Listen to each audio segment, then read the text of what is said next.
My father was killed right here. So for me, I feel like a child again to say goodbye to my father, because I saw him the last time it was here, and then never again. It's confusing, because now we feel like you people are welcoming us like family. And it feels so good. The hotel, everybody is so nice, everybody is so kind. And it's hard to explain, when you go back after 50 years and I just see myself again as 8 years old. I go back to be a child again. And the most important thing for me to come here was just to say goodbye to my father. That was the purpose of the whole trip for me, to come and tell him goodbye, to tell him that I'm okay. That's it. That's all I wanted. Nothing more. Entering this room and looking, at the results of the gunfight that was here, we were not part of the gunfight. We were lying on the floor with shots running all over here, so it immediately threw me back to those long minutes. They told me that the operation was like a couple of minutes, but as a kid of 13-year-old, I felt that it was lasted 10, 15, half an hour. But, I wasn't aware. It brings lots of memories. We were playing on Thursday afternoon. We were playing outside on the tarmac. That's the first day that the terrorists allowed us to go breathe a little bit. So they let us go outside and ask the kids, not just the three of us, many of us, played outside. Now, how can you play when you're a victim of terror? But that's the mindset of a kid.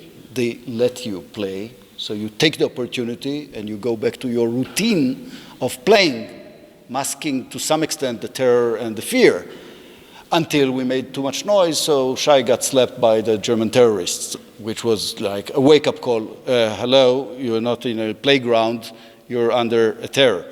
So there are probably dozens, if not hundreds, of different, very, very deep, very, very emotional memories that have been cemented in our bodies 50 years ago, and being here, smelling the smell, seeing the walls, and especially meeting you people with such warm welcoming allows us to become really free in our minds and in our body, as opposed to how we were here 50 years ago. I don't believe that in our days the army, any army, can do something like this. It was the biggest operation in the world. I don't know if you can do it nowadays, but I do want the young generations to learn about what the Israeli soldiers did. They rescued their life. The commander has died, Netanyahu. He gave his life for us. Another soldier, he's completely handicapped, and he's a good friend of ours. He's like a father to us. So we stay in touch with him, and every time I see him, I know that he gave his body for me. So it's not easy, but I want the young generation to understand that terror will give you nothing. We will always, always win when it comes to terror, because at the end, the good people win. And the Israeli army, they know their job. And I know in the world, people look at us like we are bad people, or we're doing bad things. People in the world, they forget what happened in October 7. They forgot that we get hit all the time. Every time, again and again and again, but they will not let us down. We are children of God. No one will ever prevail Israel. No one. That's the message. They want to kill us? Try. So you killed my father, okay, but I'm here. I have children. I have a granddaughter. She's 2 months. And one day, she will see her grandma standing here with the Star of David and with you guys as friends, like family. So it's possible, you know? It's possible. People love each other. We don't need to fight. I hope someone will understand one day. I hope. That's the message. How do we honor them? So firstly, Tzipi lost her father, the late Dr. Pasco Cohen, here in the battle. So firstly, we lit a candle for his memory, which is right there. Then we lit another candle for the memory of the other 4 who never returned.